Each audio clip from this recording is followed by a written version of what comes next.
जो sulphuric acid है, यूं समझ लीजिए कि जितने भी एसिड्स आप जानते हैं उन सब का राजा है, यानी किंग ऑफ ऑल केमिकल्स। जितने भी केमिकल्स हैं उनका किंग माना जाता है। कारण क्या है?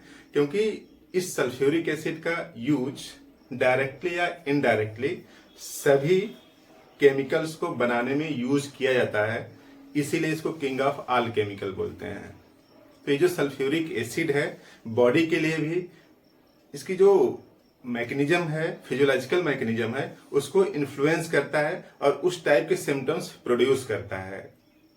तो और होम्योपैथी का रूल तो आप जानते हैं कि जैसा मेडिसिन का सिम्टम्स है, पेशेंट का भी सिम्टम्स उसी टाइप से होना चाहिए। तो अगर सल्फ्यूरिक एसिड की बात करें तो डिबिलिटी मतलब कमजोरी,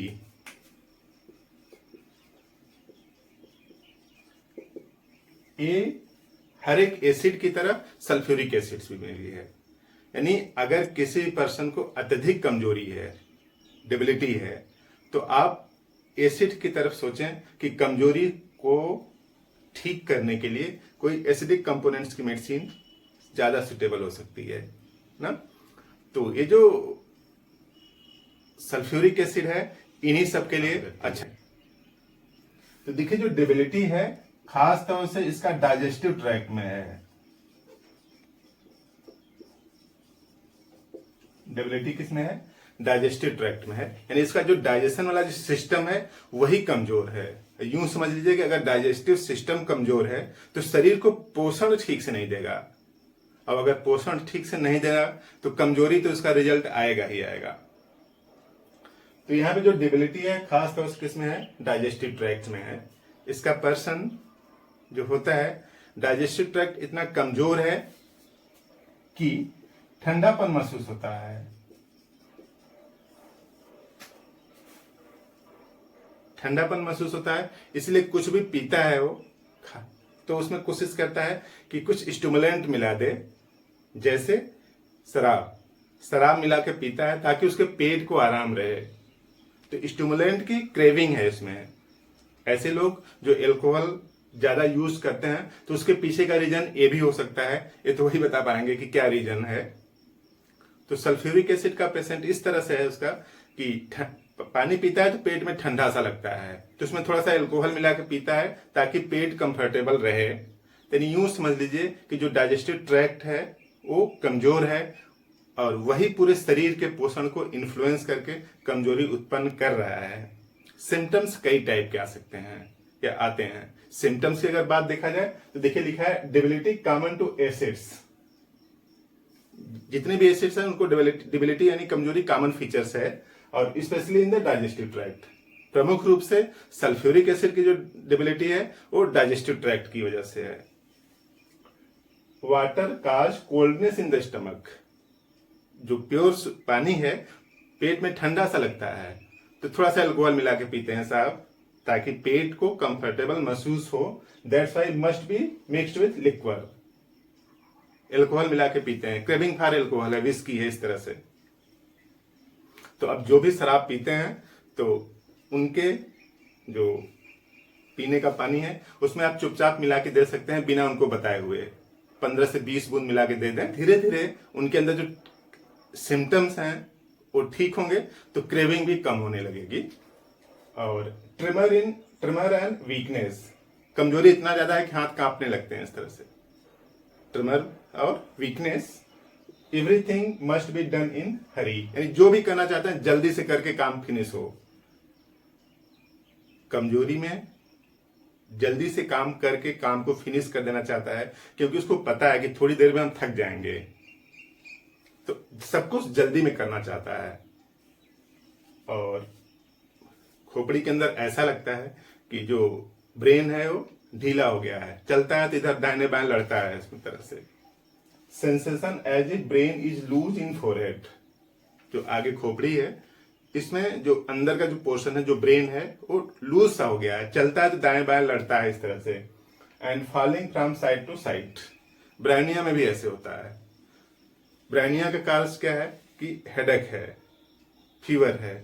फीवर में इस तरह से लगता है कि जब चलता है सीढ़ी पर या फिर पैदल चलता है तो लगता है कि इधर उधर खोपड़ी टकरा रही है हड्डी में, तो यहाँ भी उस तरह से है कि लूज है ब्रेन, जब चलता फिरता है तो लगता है कि उसमें खोपड़ी में टक्कर हो रही है, धीरे धीरे ठक ठक कैसे करता है इस तरह से।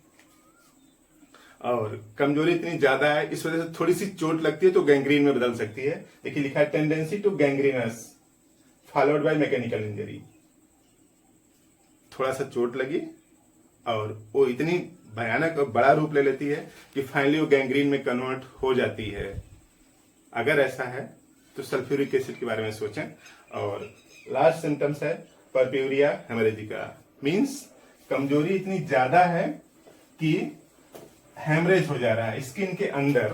परप्यूरिया हेमरेजिका मतलब जैसे जो स्किन है, स्किन के अंदर हेमरेज हो जा रहा है और उस लोकल एरिया में ब्लड सप्लाई हो जा रही है इस तरह से। जैसे मान लीजिए स्किन का पोर्शन है तो यहाँ पे हेमरेज हो गया थोड़ा सा, तो इस पूरे एरिया में पूरा रेड दिख रहा है। और जितने भी म्यूकस आउटलेट्स हैं वहां से भी हेमरेज हो सकता है, ब्लीडिंग हो सकती है। और ब्लीडिंग कैसी होगी? ब्लैक ब्लड की होगी, डिकम्पोज्ड ब्लड निकलता है इस तरह से। या यूं समझे कि निकलने के बाद डिकम्पोज हो जाता है क्योंकि शरीर में कमजोरी इतनी ज्यादा है, पोषण कम है। तो दोनों तरह की संभावनाएं हैं कि ब्लैक निकलता है या फिर निकलने के बाद डिकम्पोज हो जाने के कारण ब्लैक दिखता है। अगर ऐसा सिम्टम्स है जैसे बताया गया, अगर इसमें से 3 सिम्टम्स मिलते हैं मिनिमम, अगर पूरे मिल जाए तो बेहतरीन मेडिसिन है, जरूर ठीक कर देगी पेशेंट को। 3-4 सिम्टम्स मिले तब आप सल्फ्यूरिक एसिड दें। सल्फ्यूरिक एसिड से इस तरह की जो टेंडेंसी है, जो पेट में ठंडापन लगता है, जो कमजोरी है, उन सबको ठीक करेगी। तो सल्फ्यूरिक एसिड लेने का तरीका क्या है? लोअर पोटेंसी में जितना लोअर मिलेगा उतना बेहतर रहेगा। Lowest potency act better. तो सल्फ्यूरिक एसिड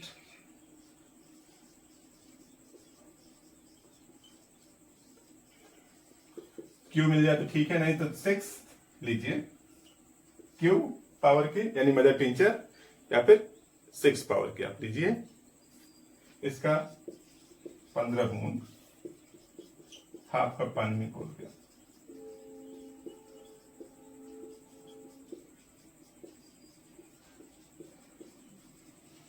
सुबह और शाम लीजिए। और अगर किसी को शराब छुड़ाने के लिए अगर आप देना चाहते हैं तो तीनों टाइम दीजिए, सुबह दोपहर शाम 15 बूंद, 1 से 2 महीने तक दीजिए शराब छुड़ाने के लिए। और ये सब सिम्टम्स जो पेट में ठंडापन लगता है, कोल्डनेस फीलिंग है, इन सबको ठीक करने के लिए 15 से 20 दिनों तक दीजिए। पोटेंसी यही रखिए, मदर टिंचर हो या फिर 6 हो। नहीं मिलता है तो मजबूरी में 30 यूज करना पड़ेगा। लोअर पोटेंसी का बेहतर रिजल्ट है, आथर ने लिखा है। तो इस तरह से कुछ काम की बात समझ में आई तो प्लीज वीडियो को लाइक कर दें, चैनल अपना तो सब्सक्राइब कर लें ताकि नया नोटिफिकेशन आपको मिलता रहे। तो आपने पूरा वीडियो देखा, थैंक यू।